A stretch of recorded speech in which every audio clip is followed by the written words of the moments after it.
الرحمن الرحيم عن عبد الله بن عمرو بن عاصم رضي الله تعالى عنه قال قال رسول الله صلى الله عليه وسلم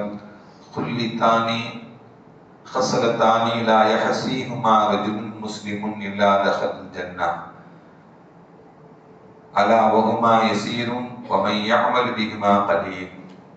கண்ணியத்திற்கும் மரியாதைக்கும் உரிய அல்லாஹ்வின் நல்லடியார்களே, அருமையான சகோதர பெருமக்களே, அருமைநாயகம் ஸல்லல்லாஹு அலைஹி வஸல்லம் பாக்கியம் நிறைந்த நல்லும்மத்துமார்களே, அருமையானவர்களே, எந்த விஷயத்தை கேட்க இருக்கிறோமோ அந்த விஷயத்தின்படி அமல் செய்யக்கூடிய பாக்கியத்தனையும், கேட்ட விஷயங்களை பிறருக்கு எத்தி வைக்கக்கூடிய பாக்கியத்தனையும் அல்லாஹ் நம் அனைவருக்கும் வழங்கிடுவானாக.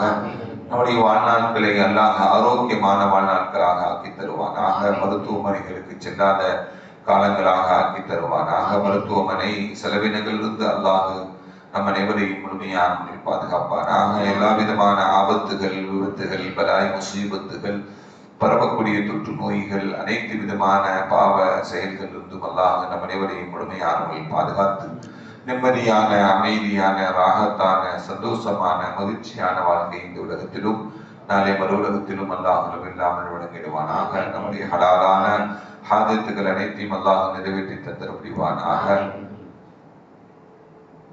என்று இந்த நேரத்தில் துஆ செய்து துவங்குகிறேன். அருமையானவர்களே, ஹஜ்ரத் அப்துல்லாஹ் இப்னு அம்ர் இப்னு ஆஸ் ரலியல்லாஹு தஆலா அன்ஹு சொன்னார், ஸல்லல்லாஹு அலைஹி வஸல்லம் அவர்கள் சொன்ன செய்தி, குல்லத்தான், இரண்டு நற்குணங்கள், குல்லத்தான், இரண்டு நற்குணங்கள், லா யஹஸி பிஹிமா ரஜுலுன் முஸ்லிமுன், எந்த முஸ்லிம் அதை தொடர்ந்து செய்து வருகிறாரோ, ரெண்டு நற்குணம், ரெண்டு நல்ல செயல், அந்த ரெண்டு நல்ல செயலையும் எந்த முஸ்லிம் தொடர்ந்து அதை செய்து வருகிறாரோ அதற்கு என்ன பெனிஃபிட் அப்படின்னா, தஹலல் ஜன்னா, அவர் சொர்க்கம் போவார். தொடர்ந்து செஞ்சுட்டு வந்தார்னா அவருக்கு என்ன கிடைக்கும்? சொர்க்கம் கிடைக்கும், சொர்க்கத்தில் நுழைவார். அலாபகுமா, அந்த ரெண்டு என்ன அப்படின்னா, யசீருன், ரொம்ப இலகுவானது, செய்யறதுக்கு ரொம்ப சிம்பிளானது, ரொம்ப இலகுவானது. வமையாமல் மிகிமா கலீலும், அதை செய்து வரக்கூடியவர்கள் ரொம்ப மிகவும் குறைவு, அதை செய்து வரக்கூடியவர்கள் மிகவும் குறைவு, செய்வது ரொம்ப இலகு என்று நபிகள் நாயகம் ஸல்லல்லாஹு அலைஹி வஸல்லம் சொன்னார். என்ன தெரியுமா? எல்லாருக்கும் தெரிஞ்சதுதான், யுஸப்பிஹுல்லாஹ ஃபீ துபுரி குல்லி ஸலாத்தின் அஷரன் வ யஹ்மிதுஹு அஷரன் வ யுகப்பிருஹு அஷரன். ஒவ்வொரு ஃபர்லான தொழுகைக்கு பிறகும் சுப்ஹானல்லாஹ் 10 தடவை, அல்ஹம்துலில்லாஹ் 10 தடவை, அல்லாஹு அக்பர் 10 தடவை.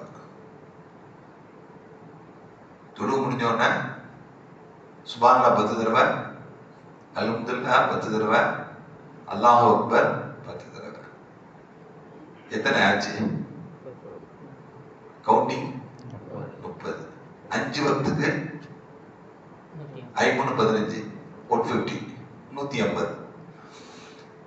இந்த 150 வார்த்தைகளை யார் ஒவ்வொரு தொழுகைக்கு பிறகும், ஒரு நாளைக்கு 150 தடவை வருது இந்த கலிமாக்கள், இந்த வார்த்தைகள். நபிகள் நாயகம் ஸல்லல்லாஹு அலைஹி வஸல்லம் சொன்னாங்க, யார் இந்த இந்த ஒன்று, இது ஒரு குணம், ஒரு நன்மை, இதை யார் செய்து வருகிறாரோ அவர் சொர்க்கம் செல்வார் சொன்னாங்க. 10 தடவை தான். இன்னொரு ஹதீஸ்ல 33, அதுக்கு வேற நன்மைகள் எல்லாம் இருக்கு, அது வழமையாக நம்ம ஓதிக்கிட்டு வர்றதுதான். அதனாலதான் தஸ்பீஹ்ல 33 எல்லாம் வச்சிருக்கிறாங்க, அது 100க்கு கம்ப்ளீட் பண்ணணும் அப்படிங்கிறதுக்காக வேண்டி. இப்படி இந்த ஹதீஸை அறிவிக்கக்கூடிய அப்துல்லாஹ் இப்னு அம்ர் இப்னு ஆஸ் ரலியல்லாஹு தஆலா சொன்னாங்க, ஃபஅன ரஅய்து, நான் பார்த்தேன், ரசூலுல்லாஹி ஸல்லல்லாஹு அலைஹி வஸல்லம் பார்த்தேன். என்ன பண்ணாங்க? தொழுகை முடிஞ்ச பிறகு பார்த்தேன், யஅகிதுஹா பியதிஹி, தன்னுடைய கையில எண்ணி எண்ணி ஓதிட்டு இருந்தாங்க. ஸல்லல்லாஹு அலைஹி வஸல்லம் தன்னுடைய கையில எண்ணி எண்ணி என்ன பண்ணாங்க? இந்த சுப்ஹானல்லாஹ், அல்ஹம்துலில்லாஹ், அல்லாஹு அக்பர் தொழுகை முடிஞ்சோன கையில எண்ணி எண்ணி ஓதிட்டு இருந்தாங்க. قال ஸல்லல்லாஹு அலைஹி வஸல்லம் சொன்னாங்க, ஃபதில்க 50 வ 100 ஃபில் லிசான், அதை நாவினால் முடிவதற்கு 150 இந்த கணக்கு சொன்னோம்ல, நாவினால் முடிகிறதுக்கு 5 வக்துக்கு 150, 150 அப்படின்னாங்க. ஆனா நாளை மறுமை நாளையில நன்மை தீமைகளை எடை போடப்படும்ல, நிற்கப்படும்ல, அதுல 1500 ஆகிடுங்கிறாங்க. எப்படி 1500? மஞ்சா அபில் ஹசனா ஃபலஹு அஷ்ரு அம்சாலிஹா. ஒரு நன்மை செய்தால் 1க்கு 10 நன்மை தருவதாக அல்லாஹ் நமக்கு வாக்குறுதி கொடுக்கிறான். அப்பனா இங்க 150 வார்த்தைகளை நம்ம நாவினால் முடிந்ததுனால அந்த நாவினால் முடிந்த 150 வார்த்தைகளுக்கு அல்லாஹ் நன்மைகளாக எவ்வளவு கொடுக்கிறான்? 1500 நன்மைகளை மறுமை நாளையில வழங்குவான் என்று நபிகள் நாயகம் ஸல்லல்லாஹு அலைஹி வஸல்லம் சொன்னார். வைதா அஹத மத்ஜஅஹு, இரண்டாவது சொல்றாங்க ஸல்லல்லாஹு அலைஹி வஸல்லம், இதை தன்னுடைய தூக்கத்திற்கு படுக்கைக்காக வேண்டி தன்னுடைய பெட்டுக்கு படுப்பதற்கு அவர்கள் தூங்குவதற்கு வந்துவிட்டால் யுஸப்பிஹு வயுகப்பிருஹு யுஹம்மிதுஹு, சுப்ஹானல்லாஹ் அல்ஹம்துலில்லாஹ் அல்லாஹு அக்பர், இத 100 தடவை ஓதுறது.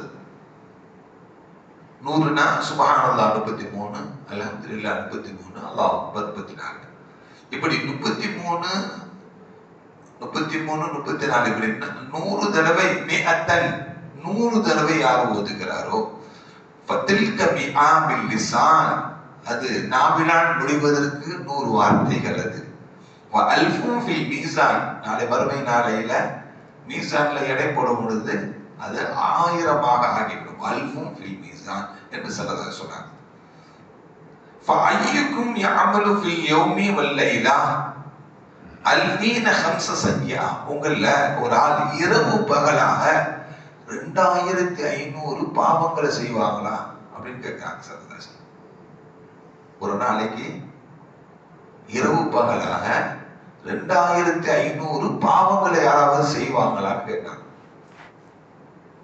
ஏன்னா ஒரு நன்மையை செய்தால் ஒரு நன்மை எழுதப்படும், ஒரு பாவம் மன்னிக்கப்படும், ஒரு தர்ஜா உயர்த்தப்படும். ஹதீஸ்ல வருது, ஒரு நன்மை செஞ்சா ஒரு நன்மை எழுதப்படும், ஒரு பாவம் மன்னிக்கப்படும், ஒரு தர்ஜா உயர்த்தப்படும் அப்படிங்கிறத ஹதீஸ்ல வருது. அதை வச்சுதான் கேட்கிறாங்க, இப்ப நம்ம நன்மை எவ்வளவு கிடைச்சிருக்கு? 2500 நன்மை கிடைச்சிருக்கு. இந்த 2 அமல்கள், நான் ஒன்று தூங்கும்போது 100 தடவை, 5 வக்து தொழுகையிலையும் 150 தடவை ஓதி 2500 நன்மைகள். ஒரு ஆளு யாராவது இரவு பகலாக 2500 பாவங்கள் செய்வாரா என்று நபிகள் நாயகம் ஸல்லல்லாஹு அலைஹி வஸல்லம் கேட்கிறார். கேட்டா சஹாபாக்கள் சொன்னாங்க, வகைஃப லா நுஹ்ஸீஹா, எப்படி நாங்க இவ்வளவு பெரிய நன்மை கிடைச்ச பிறகு நாங்கள் தொடர்ந்து செய்யாமல் எப்படி இருக்க முடியும்? சஹாபாக்கள் கேட்கிறாங்க, ரசூலுல்லாஹ் நாங்க எப்படி இருக்க முடியும்? இவ்வளவு பெரிய நன்மை கிடைக்கு, சின்ன அமல் தான், அதெல்லாம் என்ன கிடைக்குது?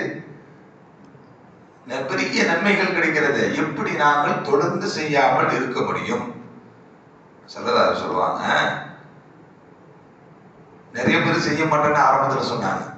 நிறைய பேர் செய்யறது அமல் சின்னது இலகு, ஆனா நிறைய பேர் செய்யறதுல யஅதி அஹதுக்கும் ஷைத்தான், ஷைத்தான் யாரதான் தொடர்ந்து அமல் செய்ய விடுவான்.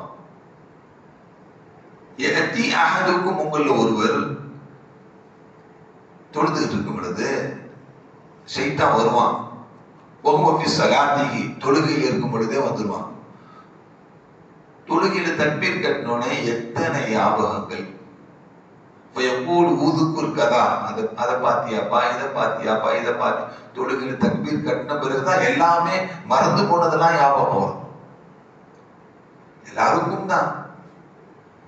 அதான் பெருமக்கள் சொல்லுவாங்க, ஏதாச்சும் ஒரு பொருள் காணாமல் போச்சுன்னா ஒரு ரக தொழுதுருங்க, தக்பீர் கட்டினோன்னு ஞாபகம் வந்துடும் அப்படிமா.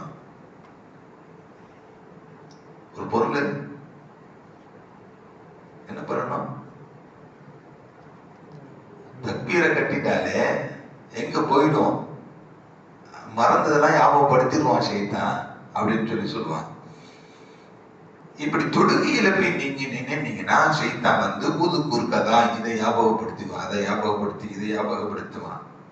ஹத்தா என்ஃபத்தில ஃபலஅல்லஹு அல்லா யஃபஅலு, அந்த ஞாபகத்திலே தொழுகை முடிச்சுட்டு அவன் பாட்டு போயிடுவான். என்ன போயிடுவான்? தொழுகையில அந்த கவனம் சிதறனால, அந்த கவனம் சிதறலே என்ன பண்ணிடுவான்? இதை மறந்துடுவான். எதை?